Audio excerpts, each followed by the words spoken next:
Dateline, July 2006. It's been a fascinating year for Uru fans, and now, with the news that Uru Live will be reborn later this year, all eyes are turning toward Spokane, Washington, and Mysterium 2006. Cyan Worlds, the creator of Uru, has always held a very special place in the hearts of Myst fans, and with the combined news of Live's revival, plus the news of Mysterium being held in Spokane this year, anticipation is keen for both events. For those who may not be familiar with Mysterium, it's the name that was applied to the annual Myst fan convention several years ago. It's been held in various locations since the year 2000, but the Spokane side is very special because it allows fans to meet the creators of these worlds as well as socialize with fellow fans.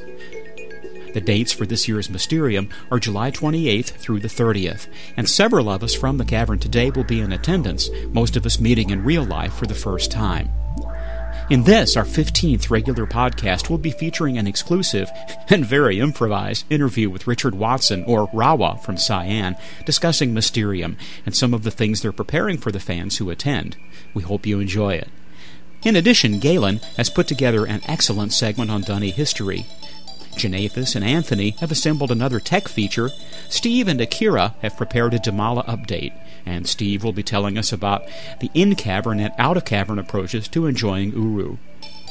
We're excited to offer another of Delanor's musical works, and last, and probably least, we regretfully have to announce that Madge Millicuddy, our infamous CCN phone bot, has come out of her temporary retirement and is once again making life interesting for Tyon. But that's enough for me. On with the show. And as always, thanks to our many fans for listening to our podcasts. That really means a lot to us. For the Cavern today, this is Mowag, signing off.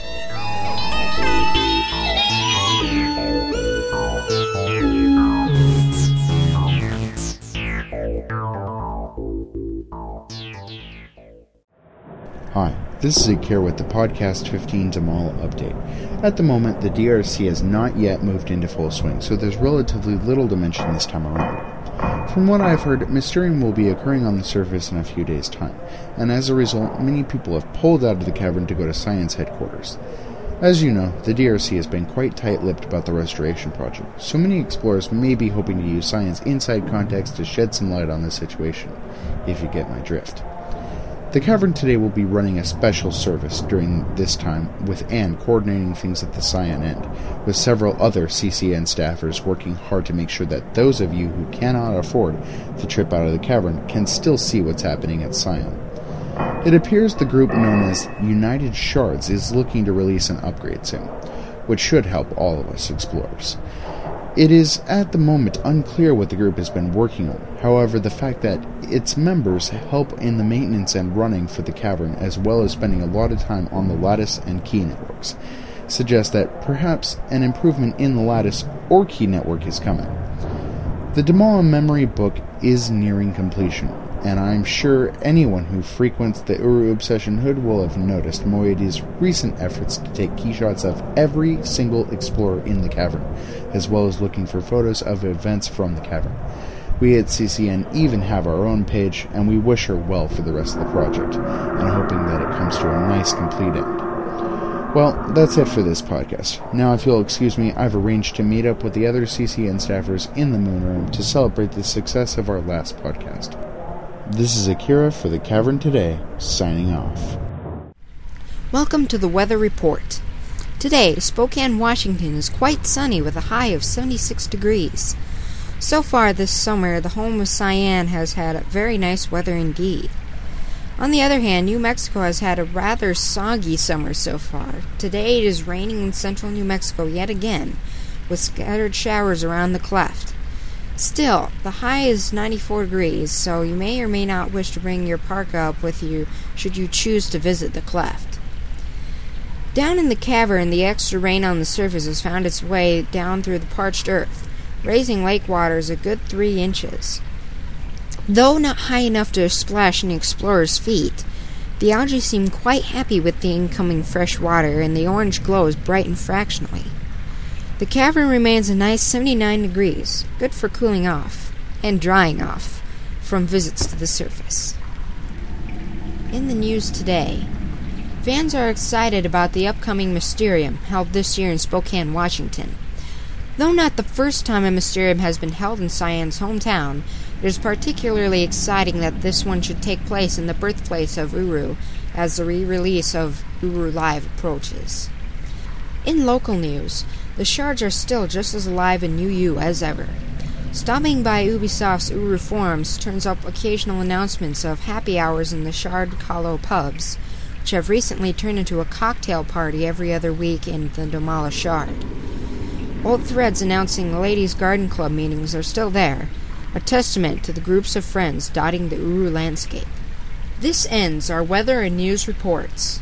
For the Cavern Today, this is Dalkin Starbine, signing off. Hello again, this is Mowag for the Cavern Today. For the second time, it is our distinct pleasure and honor to welcome Richard Watson, a.k.a. Rawa, to the Cavern Today. Richard, how's it going? It's going well, thank you. Yeah, good to hear from you again.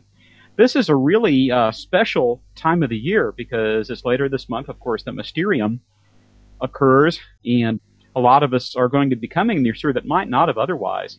I know my own reasons in the forums before were that, with Live starting back up, of course, is the big one. Plus, my work with the Cavern Today has given me some involvement in the community that has just been really, really satisfying, and this is my chance to meet some of the other folks.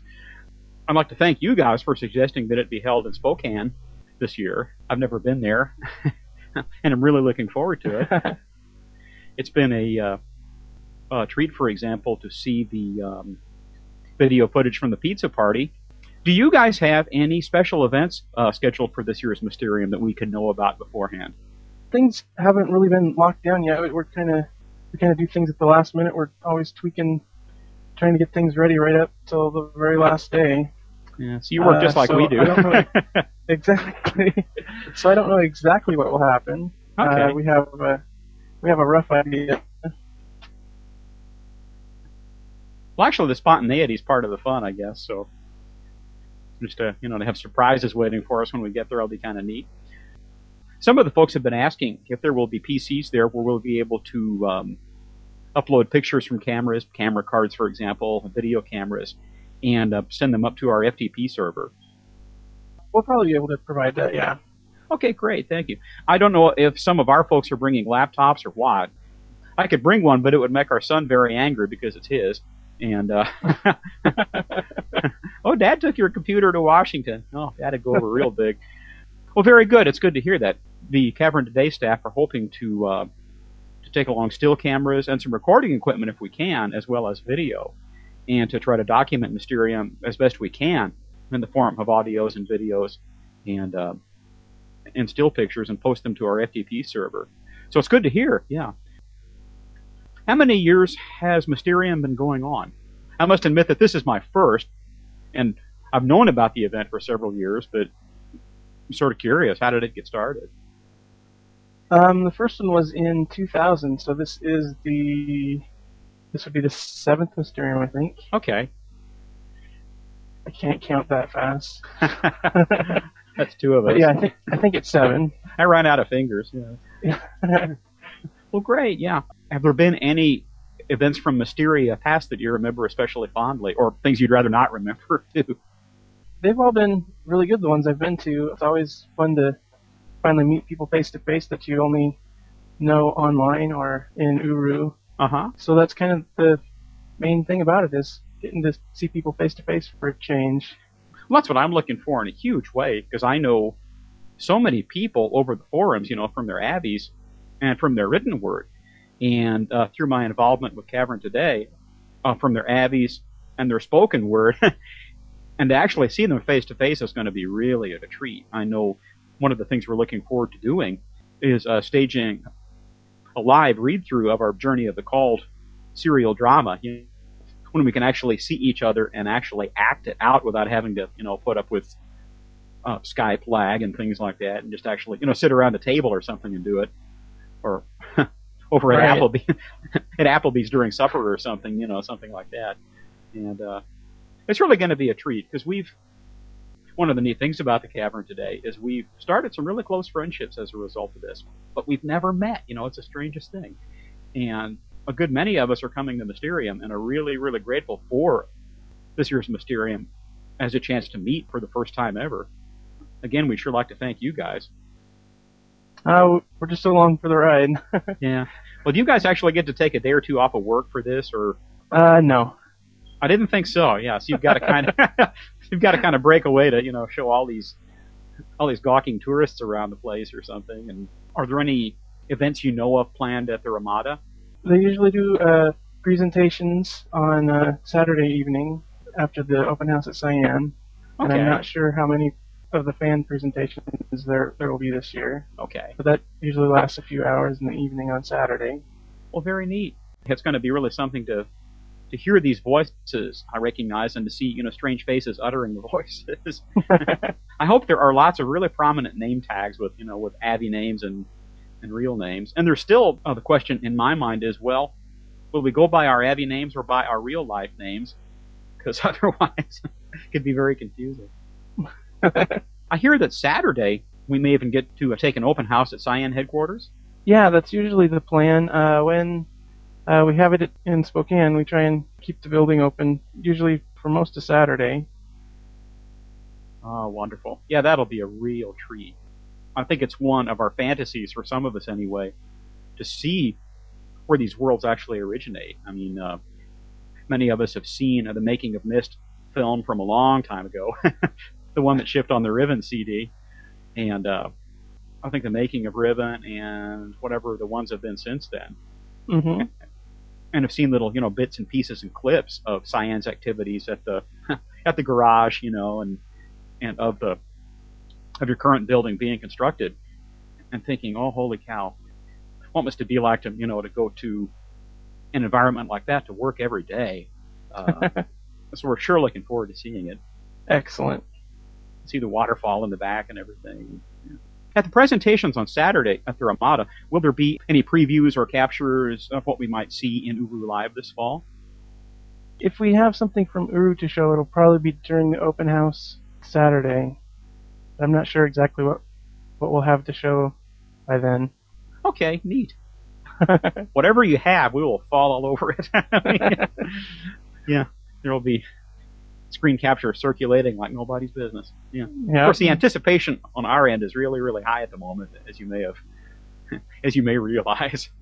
And anything that comes our way will really, really be a treat. Steve asked if there would be any PC set up with what you have so far up and running, kind of letting guests beta test or have a little taste of what's coming up. It's possible. I think we did that last time, so we might be able to do that again this time. It'll depend on how many people show up and how hard it'll be to get enough PCs up that everybody will get a chance. Oh, wonderful. Just a little sneak preview is huge again. I must let you know that some of us were kind of chatting behind the scenes on the forums and PMs and coming up with some ideas of things that we kind of would like to do. These are rather dubious at best, but we're talking about, for example, a real-life balcony jump. If we can find a balcony somewhere, and I think some of us are going to go AFK in the lobby of the Ramada, so people will have to walk around to get past us. Various little things like this, wearing our watches around our hands to look like keys, and raising them and tapping on them periodically and looking businesslike. I know some of Excellent. I know some of the folks are wearing regalia and bringing props. I've ordered 2 Cavern Today T-shirts from Cafe Press, and hopefully we'll have them there, and are not all that ashamed for some reason of trumpeting the fact that we're with the Cavern Today. So it'll be kind of a treat to identify ourselves with the project and the Uru crowd. One of the other things we suggested doing is whenever somebody walks into the conference room, a person stationed by the door will holler, "Link in," and everybody else in the room has to freeze for 30 seconds. And you must know that you guys at Cyan aren't the only one racking your brains for clever content for Uru. Some of us are doing our feeble best to liven up Mysterium for you. That's great. Maybe the last one they ever have up there. But what sort of difficulties have you had in organizing Mysterium? And do you have any idea of what kind of crowd we can anticipate this year? Well, some things, we were trying to do some things that didn't work out, and so we're kind of trying to do other things to fill in for the things that didn't work out. Okay. Plan B, essentially. Yeah. So those are the kind of challenges we always have, and we just do the best we can with what we have, and hopefully people are happy with what happens. Mm-hmm. Well, understood. I know that there is some kind of a planning committee for Mysterium, or a focal point, a person acting as a point of contact for the planning. How deeply is Cyan themselves involved in planning Mysterium, and how much is the organizing committee or whatever it is? It's mostly the committee. Okay.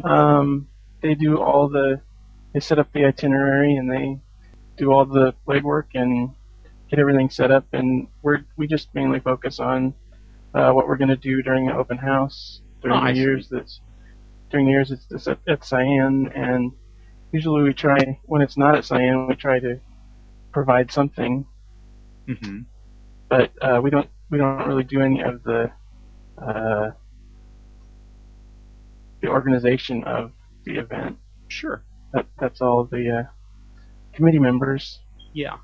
Well, can you think of anything else you'd like to add? No, I think it's going to be a lot of fun. It always is. Mm-hmm. Well, very good. Well, I can't think of anything else. We are sure looking forward to coming. It's as I mentioned before, it'll be my first Mysterium, so this will all be fresh and new to me, and an extraordinary experience. And I know that any time I sit down to play Uru live this fall, which is a marvelous, marvelous thing to be able to say, by the way, I'll be able to think back to my experiences in Spokane at Mysterium. And any time that we put together a Cavern Today presentation, I can think back to the real people that I'm working with when we do Cavern Today, and it'll just really deepen the experience for a lot of us, I think. And we thank you again. You bet.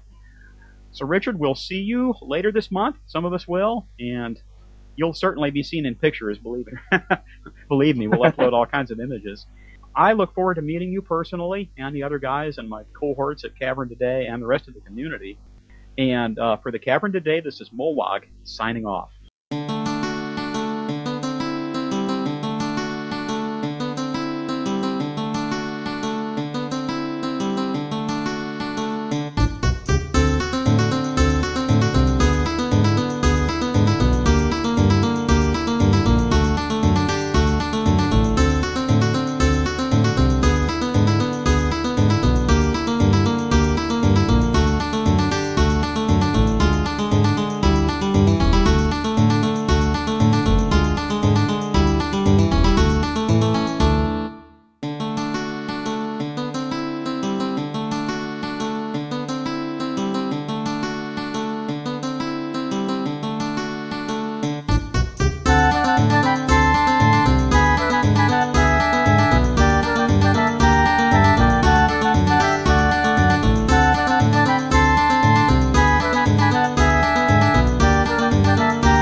Yoo-hoo, Mr. Tyon. I'm back. I'm dreaming.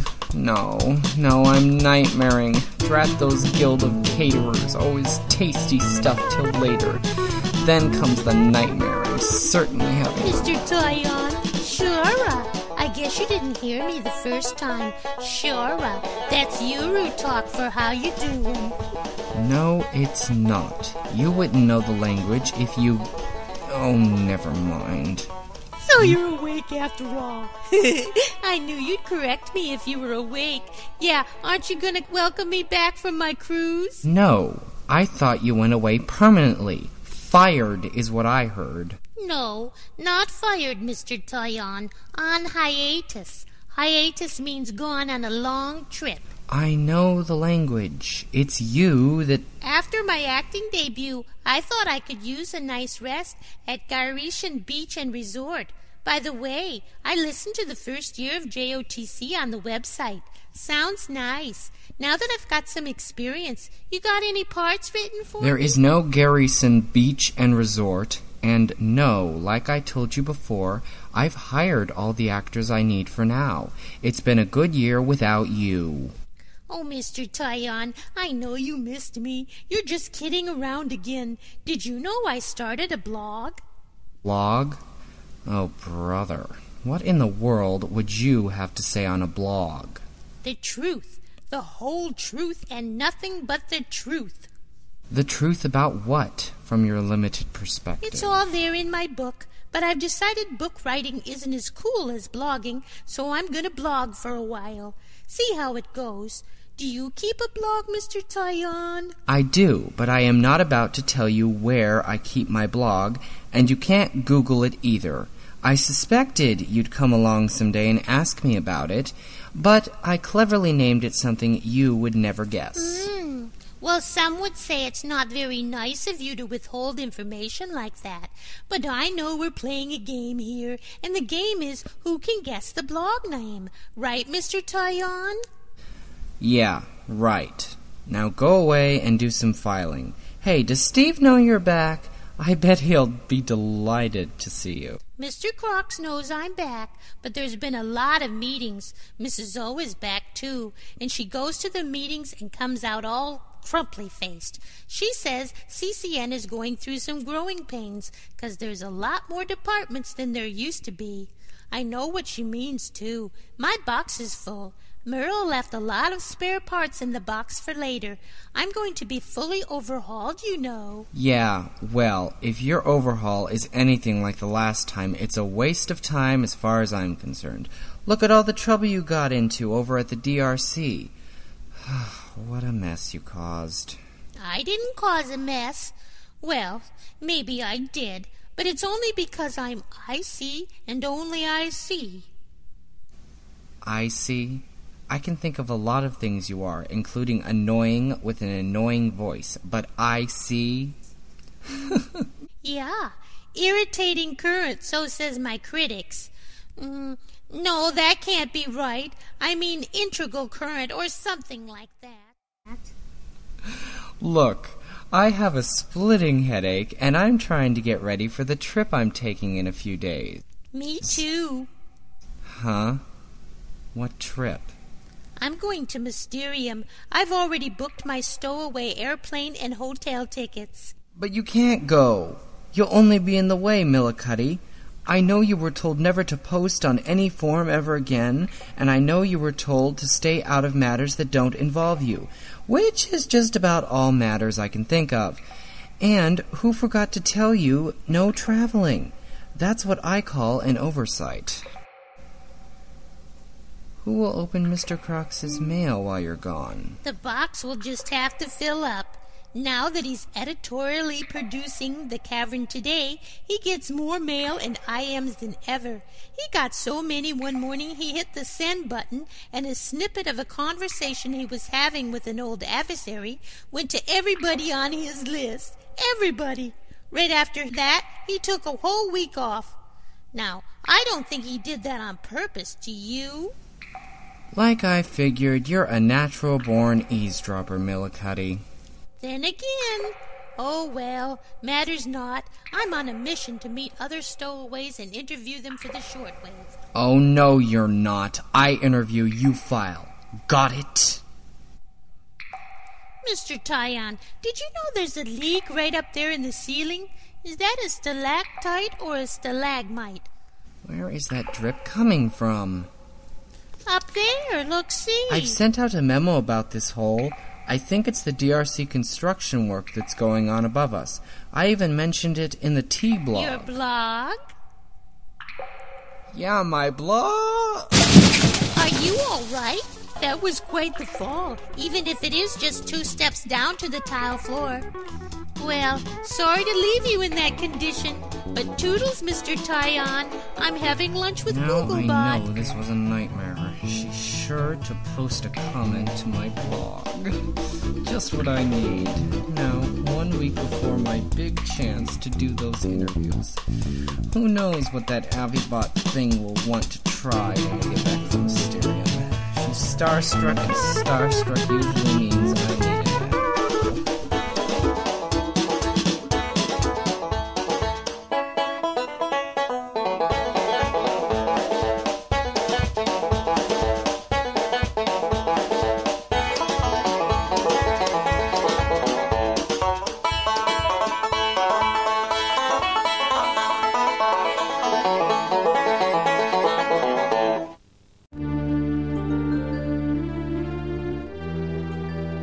Welcome to another segment of the Denis History Project.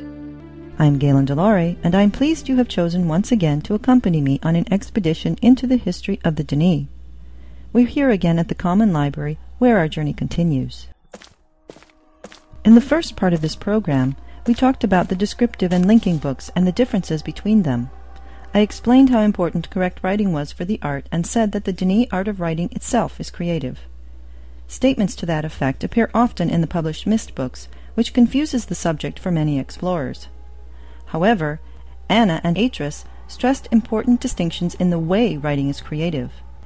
Unlike a painter who manipulates the actual substances or paints on a canvas in order to create an object, the art of writing manipulates words and phrases in a book to create a link to an already existing object, in this case, a world.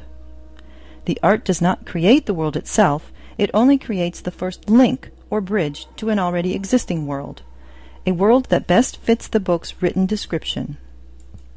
It is possible that there are an infinite number of worlds already in existence, and many that are similar to the description, but the words, phrases, and sentences written point toward only one. The first link-through stabilizes the bridge between the ages and enables the author to write the linking book back to the age they just left while they are in the new age they just entered. The first link-through also generates a gateway image on the linking panel of both the descriptive book and the linking book, so travelers can see the age. Subsequent modifications to the descriptions in the descriptive book might alter the bridge between ages to include in the link additional substances or ideas like minerals or compassion, but changes can exclude these elements from the link as well. Change the description enough, and the link moves to a completely different, already existing world that encompasses the added or deleted descriptive words. Change part of the description, like wind speed for example, and it may not cause the link to move to a completely unrecognizable world, but it might affect the existing link so that the world that has developed around the old wind speed will begin to redevelop along a different path. People living there will be affected and may die as the world adjusts itself to the new wind speed with something like changing rainfall patterns. Still, the theory goes, changing the description doesn't destroy a world any more than writing the initial description creates one, but it can affect the world so much that the inhabitants and any Denis visitors might not be able to survive there any longer. For this reason, the Guild of Maintainers had to test a new age first for stability, stamp the book with an approval seal, and ensure that no changes were made to the description after the book was stamped. We'll talk more about the guilds in another program. The issue of creation in the art of writing was a never-ending concern for the Denis. Many of you know Atris from the Ages of Mist and Riven, and also know of his father Gien, who wrote the Fifth Age. As far as Gien was concerned, he had created that world and had the right to absolute rule there. What made him feel this way, you might ask? From the Book of Tiana we learn that Gien was in the Guild of Books as a child and had learned from a Master Uren how powerful the art of writing was. Master Uren was from the Guild of Inkmakers and taught the students about the relationship between the ink, books, and writing. He told them proudly that they would learn great secrets, and in the art of writing was a power that, quote, could make worlds, unquote. When Gen was 8, disaster struck the cavern and the surrounding Denis ages. This became known as the Fall of Denis. After the fall, his mother Anna took Gen to the surface to live with her, but he left the cleft to live elsewhere on the surface. In the Book of Atris, we read how Gen's wife, a member of the Ahmad tribe, died in childbirth, and how a devastated Gen abandoned the unnamed child to his mother in the cleft. 19-year-old Gen then went back underground to the cavern. Only when this child turned 14 did Gen briefly return to the cleft. He stayed only long enough to scrutinize his son Atris and decide to take the boy back with him to the cavern. He meant to teach Atris the art of writing so that Atris would help him find, or fashion, just the right phrases to make his new age's work. Although Gen had not received the proper training as a writer, he felt himself highly skilled and able to achieve his goal of restoring the Denis civilization to its former glory before the fall. His goal was to do so by writing worlds the Denis could inhabit and rule. His action stemmed partly from a desire to fix what he saw as an inherent weakness in the Denis philosophy, that of allowing outsiders to corrupt pure Denis bloodlines and even influence their society. He himself was not fully Denis, and as a child was constantly reminded of that fact. His mother Anna had come to the cavern from the surface many years before, and had become a Denis citizen and married Gen's father, also called Atris. Her marriage allowed her to become influential in Denis society, yet she remained, in Gen's eyes, ignorant of Denis' true culture, so much so that she did not foresee the consequences her eloquent argument to the Council of Five would have. Her argument convinced them to commute the sentence of a man named Veiovis from death to life imprisonment. This, in Gen's eyes, led directly to the fall of Denis. To understand Gen's perspective, we need to take another short sidestep through this history. When Gen was an infant, Veiovis was framed for the crimes of trading illicit age books and for murder. Once convicted, Veiovis grew vengeful. He escaped his prison age and with the help of a man named Ageras attacked the Denis guilds, bombing the halls and murdering guildsmen. This Ageras was himself bitter for having been expelled from his guild many years earlier, and who, in fact, had framed Veiovis to begin with. Still, although Veiovis was innocent of the initial crimes, he was now responsible for those subsequent crimes, and it was for those that he was sentenced to be executed. In the meantime, Anna had discovered Ageras had framed Veiovis for the first murders and provided her evidence to the Council of Five. She argued that his current sentence should be commuted from execution to life imprisonment. The council agreed with her and built a special prison age for him, a prison he was somehow able to escape as well. Once again he joined Ageras, and together they manufactured and released a plague-like biohazard that proved deadly to all Denis. When the entire population in the cavern had succumbed, the two men transported this plague to other Denis ages using the bodies of the dead. Very few Denis were left alive anywhere, in any age. The young Gen had lived through both the attacks on the guilds and through the final destruction, even seeing his own father die to save him and his mother, the very mother who had argued to keep Veiovis alive. Gen's life was full of tragedy, and that may have contributed to the madness that began to take hold of his mind. Beneath his quest to revive the Denis culture was another, more ominous desire. A desire to make Denis into what he had imagined it had been, a civilization of beings that were far superior to any already living in the ages the Denis would link to. Gen imagined the Denis had been like gods, that they actually created the worlds and all living things in them, and that they had a right to rule, or destroy, anything in the age, and even the age itself. His son Atris, whom Anna had taught Denis and something of the art of writing, understood better than did his father how dangerous Gen's outlook was. Atris had learned that words have deep meanings, which is why a writer had to be extremely careful with the words and phrases chosen. Gen merely copied existing text into his books, carelessly and without this deep understanding of each word and phrase. He would strike a phrase at a moment's notice to experiment with inhabited ages, and would often abandon them once the worlds became unstable, regardless of the fate of the people living there. Atris witnessed this indifference first-hand in the 37th Age, and again on Riven, Gen's 5th Age. For explorers who have visited the Age of Riven, you have seen for yourself how living inhabitants are deeply affected by any changes a writer makes to the descriptive book. If you have not yet visited Riven, explorers report that parts of it are still in existence, and a journey there is worthwhile.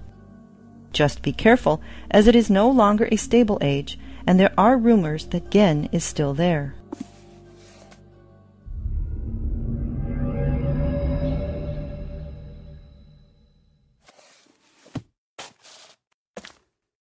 To close the chapter on Gen and the issue of godlike creation in the art of writing, we'll take one more short expedition.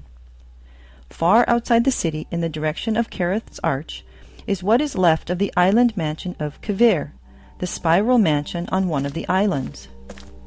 It was owned over the centuries by several wealthy citizens of Denis. Last to own it was the family of Veovis that I talked about earlier. Gen set up his study on Kveir, and years later taught Atris about writing there.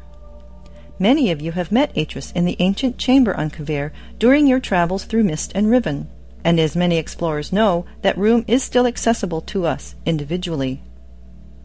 According to some explorers who returned there after their task on Riven was finished, the floor has a few more cracks in it, and more stone has fallen away from another door.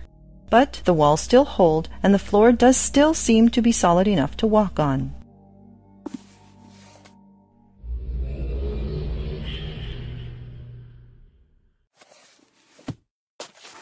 Here, in this most ancient part of the mansion, a young Atris was imprisoned by his father after trying to escape and return to the surface. During this imprisonment, Atris worked out some important modifications to the description of Riven. His modifications stabilized the dying age to a certain degree, although it continued to degenerate. Through his efforts and those of his future wife Catran, or Catherine, his father Gen was trapped on that age and was for a long time unable to return to Denis to experiment with the 5th or any other age. This chamber became the adult Atris's prison once again when his two sons, Cirrus and Achenar, sabotaged his linking book back to Mist. When he escaped from his prison a second time, he returned again many years later to search for Denis' survivors. What he found is an amazing story, but it will have to wait for a future program. If you don't want to wait to know what he found, you can read about his discoveries for yourself in the published Book of Denis. You can also visit the following informational centers on the surface: www.cyan.com, www.drcsite.org, www.capitaldpwr.net, www.dnidesk.com. A special thank you to Irene Quench for her help in researching this subject. Well, once again we're out of time. I would like to thank you again for joining me on this expedition into Denis history. Until next time, have a safe and pleasant journey.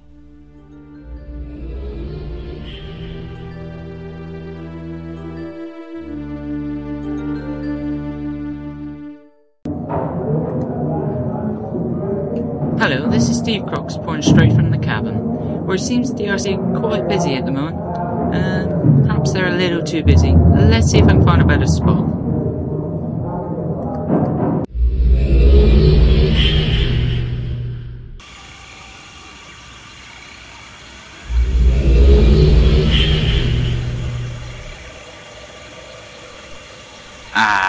Teledum, a much quieter place.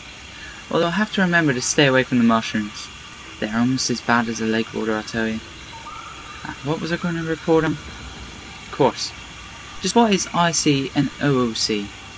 Firstly, IC and OOC are acronyms for in character or out of character.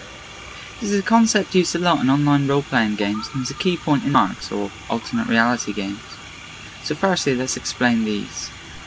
Firstly, we have OOC, or out of character. It is the idea that Uru is just a game made by Scion. Scion are a game company who have created a fictional organisation known to us fans as the Denis Restoration Council, or the DRC. I am not in fact in Teledon. My name is Stephen Crocker, I study engineering, and I'm one of the few people who helps assemble and edit TCT's podcast. I'm also sitting in my rather small bedroom, looking out my window, wondering why I'm not outside in the sun as I record this on Goldwave.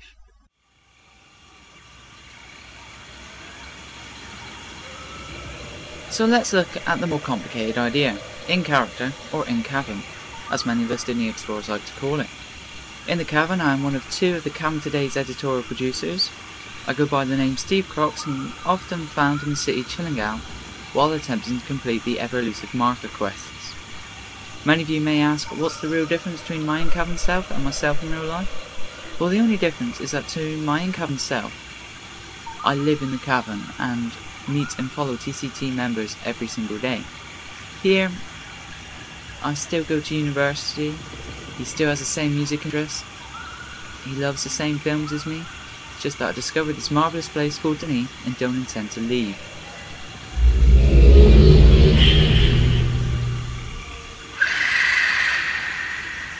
Oh, and in real life, I'd be quite worried if an 8-foot tall, hairy being suddenly appeared out of nowhere and screeched at me. Yes, I'm hurrying it up. Oh, how's Yisha, by the way? I haven't seen her in quite a while now. You're touchy today, friend. Anyway, without further ado, let's explore the cavern ages and help people understand just what is around the cavern and what Scion have made.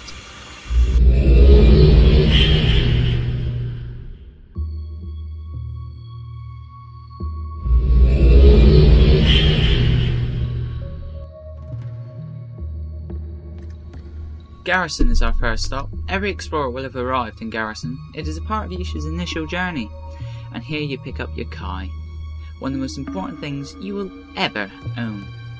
Garrison is currently open by the DRC, although it appears they've done some extra exploration in this age and may be sharing more with us soon. I'm sure everyone is aware of the initial journey ages: Garrison, Teledon, Kadish Tosa, Idagira, Idakimo. These ages are having repair work currently done to them. After all, the DRC have let them go for 2 years now, but every explorer can access them and explore them in relative safety.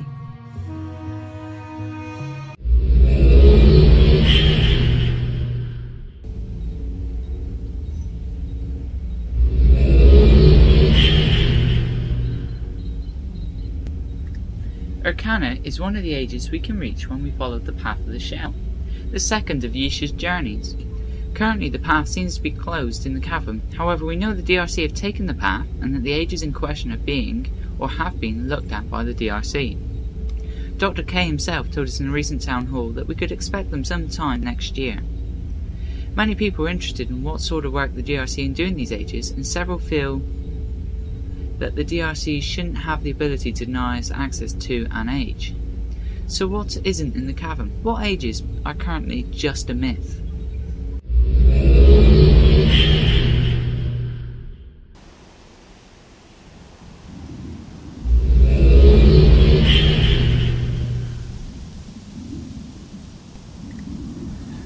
Well, this is where things diverge. Nollabun has been around for a while. The DRC have given us Kai shots of the Nollabun beach for years now. Scion recently released a game known as Myst 5. This game is about events that apparently occurred in the cavern in 2005. However, many of us explorers haven't noticed some of the Myst 5 storyline. I've seen Dr. Watson's stuff left in the restroom, but last time I checked the images were still malfunctioning. The Great Shaft elevator is indeed working, but I searched everywhere and found no booklets referring to Yisha's path. Heck, I even paid a visit to Kavir, but I didn't see any signs there either. It's obvious that the DRC are aware of Myst 5 and aware of some event that occurred in 2005. We at the moment just don't know what happened, and we still haven't been able to visit Nollabun or Toldemir. Although if the ages are as spectacular as we see them in the Scion-created Myst 5, we are definitely in for some exciting ages. Now, if you'll excuse me, I'm going to see if the Barrel will finally give me an interview.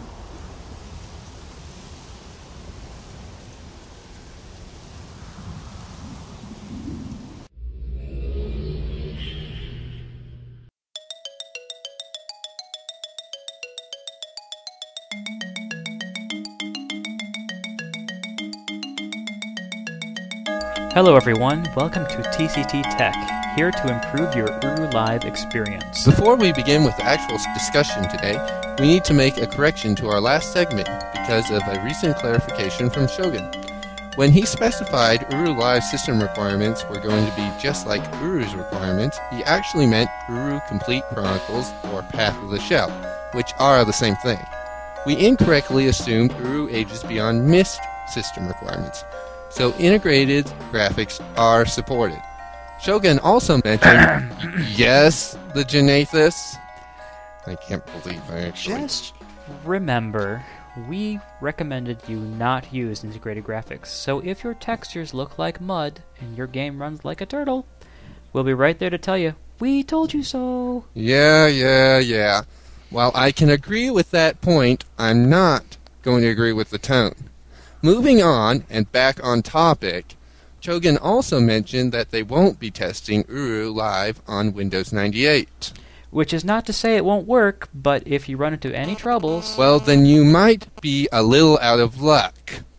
I think I could have said it better myself and further explained why. Next time, how about you let me? The Genathus. Yeah, next time. Mm-hmm. Anyway, today in version 1.1, we're going to talk about graphics APIs, chiefly DirectX 7, 8, and 9. We will, of course, give honorable mention to OpenGL as well, but for the purposes of running Uru Live, DirectX is the requirement. And the better one. So, Anthony, what's an API? An API is an application programming interface. Is that like a keyboard? No, a keyboard's what I hit you on the head with. I knew that was your weapon of choice. No, personally I prefer the mouse chucks. Moving on. Yes. Tell us about this API. API? Okay. An API is actually, really, since you don't know, what they use to talk between programs and other programs or pieces of hardware. Because each program speaks its own language in a way, you need to have something that can actually interface and translate for them. Without that, each program would be required to actually be able to understand each piece of hardware they have to talk with. And as you know, in today's large number of different pieces of hardware, it's just not workable. So we've got DirectX to talk to the video card? Yep. Okay, but wait a minute. We have DirectX and OpenGL. Why are there two? Isn't there only one language? Well, actually, the graphics cards are bilingual, you might say. They understand both OpenGL or DirectX. The reason both exist were they were originally developed for different purposes. DirectX was developed to support gaming on Windows PCs so people wouldn't have to use DOS anymore, whereas OpenGL originally started its life as a rendering API for high-level workstations for those graphics you might see in movies. But as time went on, they started to evolve closer to each other and eventually came into conflict. So we're focusing on DirectX formats because Uru is a DirectX 8 hardware game. What are the differences between DirectX versions 7, 8, and 9? Well, each version of DirectX has a different level of features they can support. You see, as the cards evolved and became better, you needed new versions of DirectX that would support the new features. So, as the cards began adding features, Microsoft would release a new version of DirectX which support those features and improved on the performance till you hit DirectX 9 today. So what are some of the differences? One of the first differences comes in the texture support. Each version of DirectX actually supports a higher level of textures. Which means that if I'm driving a racing game, I'd feel more rumble strips on higher DirectX versions? No. Textures are not the type textures you seem to be thinking of, Genathus. Textures are... Genathus. Just be quiet. Textures are the images you see that get mapped onto different computer models, such as your avatar. Sometimes referred to as geometry. Yes, geometry, because they're geometric shapes. But the fact is, the higher resolution textures improve your gameplay experience due to the fact that you can imagine you have an object with only so much detail you can have. Let's say it's got 10 squares by 10 squares, or in computer terms, pixels. Now, if you can only have those 10 squares, you can imagine that you've only got so many different squares you can color. And using those different squares colored different ways, you can make an image. But you've only got 100 squares total to do that with. Now, if you get 20 by 20, you now have 400 squares you can color in, which increases the level of detail you can do. So by increasing the size of the textures you can use, you can increase the detail and actual visual quality of the textures you have. So that makes things look clearer? Yep. And sharper? Yep. What other differences are present? Another major improvement was the mapping of reflections and liquids. In DirectX 7, you had reflections, yes. You also had water. But water in DirectX 7 was basically a flat plane. Without the conventional placement of the water, for instance, on a beach or in a pool, aside from that, you would just think it was glass. Yeah, basically. Or a mirror. The way they tried to simulate it looking like water, they'd add little sprites and stuff to make it look like you had a water-like surface, but it really didn't work that well. No, it didn't. No. Also, you had reflections. Basically, if you had a straight-on reflection, it'd work. But if you started getting any little distortions like you wanted, it wasn't really possible with DirectX 7, not with any detail or quality. Now, with DirectX 8, they started improving that. You started having realistic water in DirectX 8. It would ripple. It looked like water to a great degree. It was recognizable. And the reflections weren't limited to just water, right? Oh, no. You could set any surface to reflect pretty well. But so you have effective-looking marble, yep, metal surfaces. You could set the detail of the reflection and all that good stuff. With the reflections in water, you can reflect the environment around you. You can reflect the avatars, though that's a little more expensive.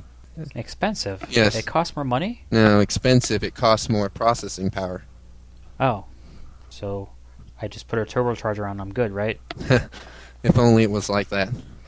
You need a complete engine overhaul to do this. No. But while it would reflect, and you could have things like ripples, waves, all that sort of stuff, the changes in ripples were actually, it would distort the water, but wouldn't really distort your reflection realistically. So with these distortions, you achieve somewhat more realistic looking water, but it wasn't quite there.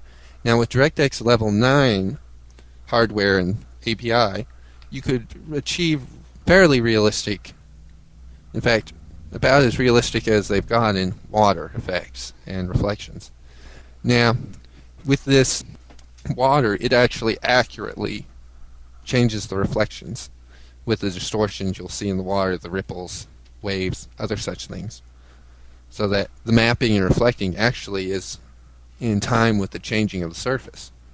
The water effects, the reflective effects, the texture size, is that all the benefit to the different versions? Well, there's another major one, and that's very important if you think about it, to graphics. And that's lighting. With DirectX 9, you can get some pretty good lighting, realistic central point lightings that make things look like they're actually there and generate shadows. Now, if you fall back to DirectX 8, while the lighting's pretty good, you start having some problems with shadowing not being quite realistic. The reflections aren't quite right from the light. DirectX 7, you're basically, while you can have lamps and lighting, it's not good at all. It's just there so you can actually see the objects. So everything today says DirectX 9, but Uru is DirectX 8. Can you explain this? Yes, DirectX actually is very backwards compatible. Basically, if you got a DirectX game, it'll run on DirectX 9 API, whether it's DirectX 2, 1, 5, any one of them. It also works with graphics cards. If you got a game that requires DirectX Level 8 hardware and only a DirectX 8 API, it will also work on DirectX 9 level hardware and API. And to a certain extent, you can actually get away with going below the amount required by the game with the graphics cards, though you start losing features. It all depends on how much they program that into the game. The difference being that the video card driver has to support the newer version of DirectX, but it doesn't necessarily support the features in the hardware. Yes. It can be a tricky mess there. There are some games that are very intolerant of different versions of hardware. If it says that this hardware is supposed to run this way and it can't or it won't because of the drivers, the game looks terrible. Yep. But there's also some cases where the game will still run. The point that we're driving at through all of this is that Uru only needs DirectX 8 level hardware which you can't really find anymore. To be seen in all of its glory as Cyan intended. Touché. Yes. That's where we'll wrap up for now. If you have any questions for our staffers to answer, feel free to visit the Cavern Today community forums under the subheading TCT Tech, or you can email us direct at tech.tct@gmail.com. Be sure to ask questions. I'm looking to answer. Don't forget to tune in next time for our TCT Tech version 1.2. In that segment, we'll be sharing our video card recommendations, which will allow you to enjoy your Uru Live experience with all the visual bells and whistles. And Janathus and I will be comparing our graphics cards. And Anthony will lose. Maybe. For the Cavern Today, this is the Janathus. And Anthony. Signing off.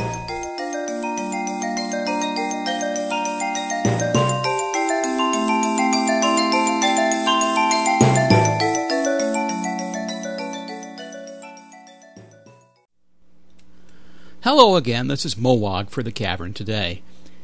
As many of you may know, Mysterium 2006 is nearly upon us, and for many of us our plans are taking shape accordingly.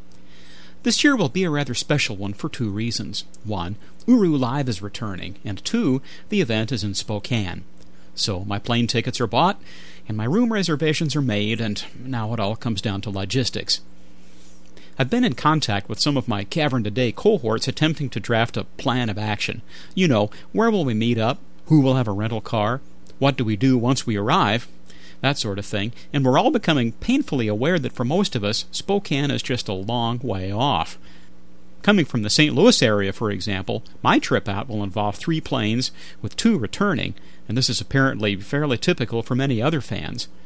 There will be endless hours in the air, numerous layovers at strange airports, meals grabbed on the run, much quality time spent with my New York Times crossword puzzle book, and so forth.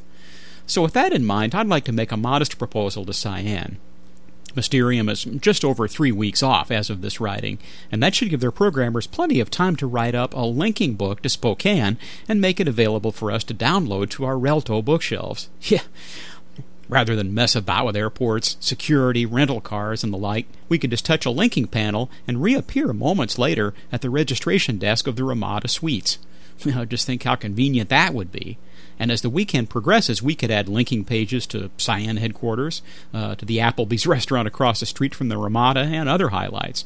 And maybe even new Pacific Northwest Relto pages like mountains, forests, and Starbucks. Well, naturally, there would be complications with the Spokane linking book, but we can live with those. You know, stuff like, so-and-so's coming to Mysterium, but he won't be here till Saturday. He's got dial-up. Or, I would really, really like to play Edge, disc golf, with you guys, but for some reason I can't seem to use my hands, and kicking this disc around the course would take all day. And one very important precaution would need to be taken. The Ramada folks will need to cordon off a link-in point in the lobby, and any Uru fans who arrive early can take shifts pulling recent arrivals out of the link point before somebody else links into them. That's very important, by the way. No one wants to have to call home with a message like, "Hello, honey, I'll be home Sunday, and I'm bringing a friend." No, linking accidents should really be avoided, but on the whole, it would still be a good arrangement. So that's about it for now. For those of you who are going to Mysterium, I hope to see you there. And for you others, who for some reason have decided to save several $100s by staying home, stay tuned for special news releases, videos, and photos. The Cavern Today staff is planning to cover Mysterium to the best of our abilities, and are looking forward to the opportunity to do so. And on second thought, Cyan, you can cancel that Spokane linking book. My plane tickets are non-refundable. For the Cavern Today, this is Mowag signing off.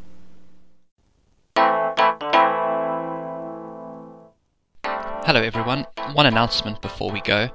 LEGO Addict is working on a Book of Atris project. It's a group of people working together to create a movie version of the Book of Atris. They're looking for 3D modelers and animators to join the project. So if anyone's interested, go ahead and contact LEGO Addict at lego_addict@hotmail.com, or simply sign up at their forums at http://bookofatris.forumer.com. Note there's no www in front of that. We'd also like to thank Rawa for coming on the show again, Huru Project Shard's LCC for his great musical compositions, D. Lana for his great song A Perfect Mind, Galen for another great and educational history piece, and most importantly, all our great listeners and fans who make working on the Cavern Today so very rewarding. Thank you. That's the end of podcast 15. We hope you've enjoyed it. This is Miles, signing off.